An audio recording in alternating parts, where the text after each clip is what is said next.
friends. Thank you so much for tuning in to the first week of the Rose Theater's Arts at Home videos. My name, if you don't know me, is Miss Hayley Greenstreet, and I'm a teaching artist here for the Rose. And each Thursday you can watch me do theater crafts and design activities. And today we are going to make something called theater dice. Bum, bum, bum. What are theater dice, you might be asking? Well, I'll tell you. Theater dice are a lot like what they sound. They are six-sided die or cubes that have a theatrical spin on them. So we are going to be making 4 different types of die today, or dice, that each have a different element of storytelling that are going to help us either make a puppet show or a script or a dance or a song or all type of things. So let's find out what we need in order to make this die.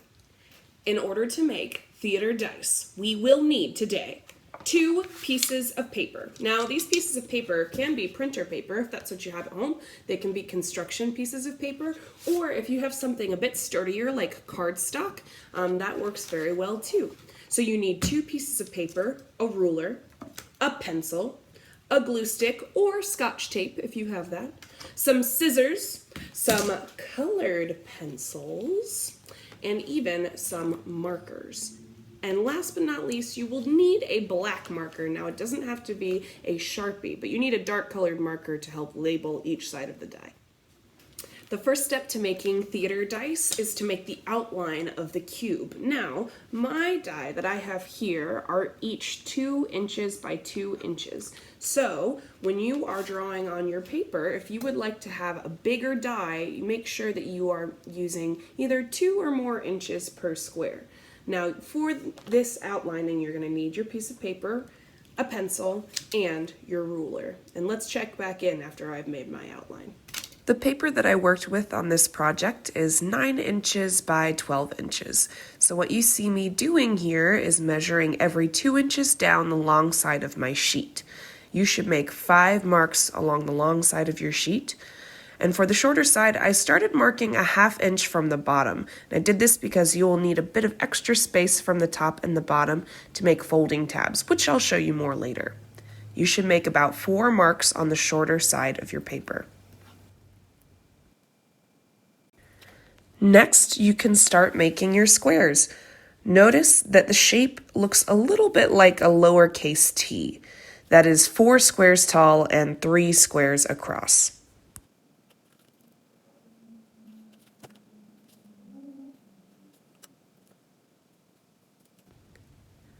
Once you've made your T shape out of the squares, you can start to add the tabs. Now, I like to freehand the tabs. You just need to have about 1/4 to 1/2 an inch extra to the boxes that you have on the tall part of the T shape. Hello again. So now you can see that we have 2 T-shaped things here. Now, each sheet will have 2 dice that you can make on them, and so I've tried to use the most of this one sheet of paper by having 2 dice per sheet. So there will be 4 dice total. That's why we have 2 sheets. What you see here are the boxes. These are each going to be the sides of the dice. And if you notice that I have a little bit of extra space here too, those are going to be flaps that when we fold them together are just going to make it a lot easier for the dice to stay together. So the next thing that you are going to need are your scissors. Let's cut this out.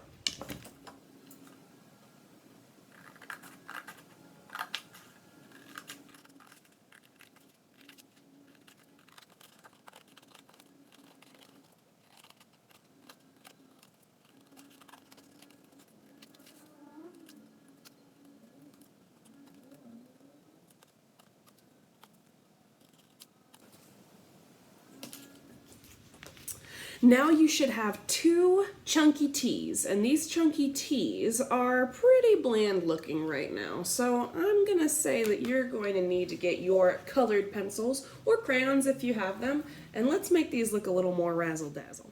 All right, now that you have added some color to your outlines, what we are going to do now is we're going to add some words to each side of the dice. Now, this is important because each of these dice are going to represent something different in the story that you tell.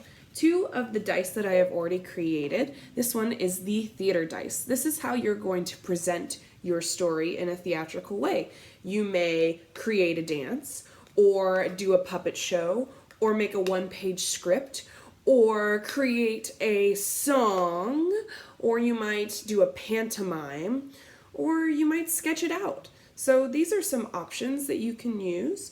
The other dice that I have created here is our protagonist die. Now, that is kind of a big word. Protagonist is basically our main character, or the person or creature or thing that we follow in a story, right? So some examples I have on my main character or protagonist die are an animal, a TV or movie character, a fairy tale creature, an object that has come to life, a superhero, and last but not least, yourself.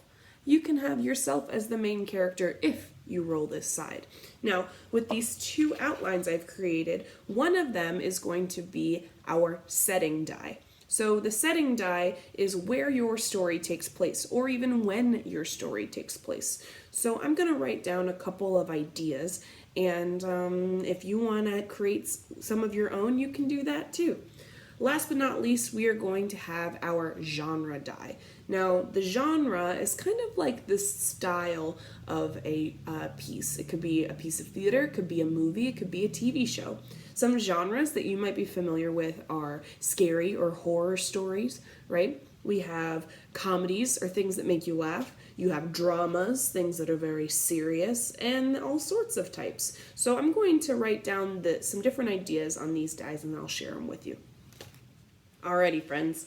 So what you are going to do, if you haven't already, is to make the text on each side of the die, you're going to use your black marker over the colored squares that you've created. Now, you can, at this time too, also use the colored markers to kind of give the sides of your die more of a pop. What I mean by that is, before I put these borders on here, it was just a little less exciting. So look at this die. So what you can do while they're still flat is you can color on the edges of each of the squares to help show better the outlines of each of the sides of the die. However, you don't have to do that if you don't want to.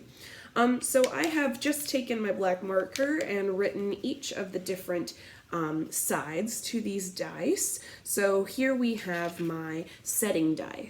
Now on the setting die, I've decided to kind of go all over the place. This again is where our story takes place. So we have school, we have underwater, and that could be the ocean, or it could be in a pond, right? We have space, we have the Mesozoic era, which is like when the dinosaurs were around. We have a jungle, and we have a park. And again, this park can be anything from a park that's near your house to an amusement park like Worlds of Fun in Kansas City, right? And then we have our genre die. And again, you can make completely different choices for your genre die. But on mine, I have horror, I have comedy, I have science fiction or sci-fi like Star Wars, I have fantasy, mystery, and melodrama. Melodrama is when everything seems to be way more dramatic than it is in real life. Right? You could even put musical as one of your themes, right? You could put history as one of your genres too. There's tons of different options.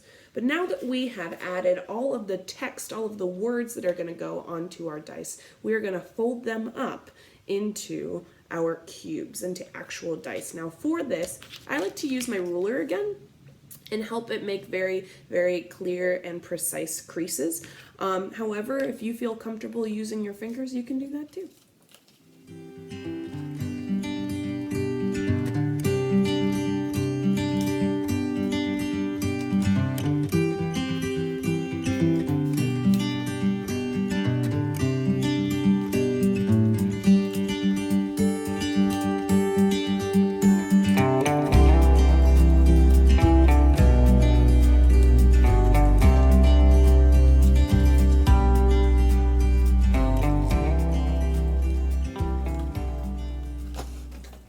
Alrighty, so once you have your die roughly folded and some hard creases on each of the lines that you've made, we are going to grab our glue stick and start gluing things together. So each time you have one of these tabs, this is where these tabs come back in, you're going to apply lots of glue to each one of these tabs. Make sure you get all of it, and then you fold up the die and fold it in to the other side. Now, you want to hold on to those tabs for just a couple seconds in order to really get them to stay. I always like to hold them for about the count of 20, which is about how long we should be washing our hands, right? And you're going to do that to every single one of the sides of this die. All right, friends, you have made your outline of your dice. You have cut them out, you've colored them, you've folded them, you've glued them, and now it's the most fun step of all. You get to use them. So please feel free to grab a sibling, grab a parent, grab a pet, and start making some fantastic theater. You can roll them in whatever order you want, but I'll start with my theater die. So I would have a puppet show about with my character die. An object that has come to life. Ooh, maybe my glue stick. And the genre will be science fiction, and it will take place in my setting die, a park. So we are going to have a puppet show about my glue stick. It's going to be science fiction, so Star Warsy, and it takes place in a park. And you know what is so very cool about these theater dice is that if you don't really like the dice that you roll, you could always roll one again and get a completely different story out of it. So these die are really for any age group, any number of people involved, and if you're really excited about what you've created, you could even send it back to us, and maybe we could post it with your parents' permission on some of our social media websites through the Rose. So my friends, thank you so much for watching my video this week. Next week, you can catch me making some props out of all of those toilet paper and paper towel rolls that we've been collecting. Until next week, friends, bye!